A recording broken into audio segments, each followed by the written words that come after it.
আসসালামু আলাইকুম, সবাই কেমন আছেন? আজকে ২৮শে রমজান চলে আসলাম যমুনা ফিউচার পার্কে কিছু কেনাকাটা করার জন্য। তাই এই কুর্তিটা দেখতেছিলাম, ক্রয় করলাম।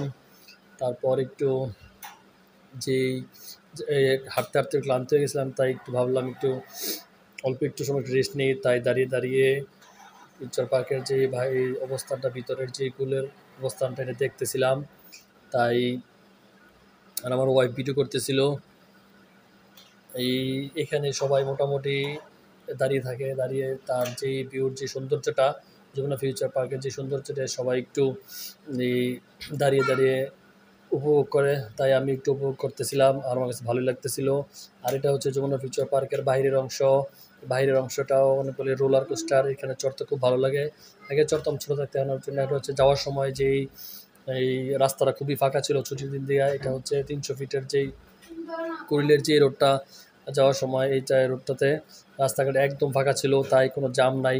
যাওয়ার সময় খুব ভালো লাগতেছিল, তাই ভিডিও করলাম। ভাইরাল একটা রোডে যাওয়ার সময় মাত্র গাউসিয়া থেকে ফিউচার বাজার মাত্র ২০ মিনিটের সময় আমরা চলে আসছি। আর এটা হচ্ছে আড়ংয়ের শোরুম, খুব ভালো লাগতেছিল।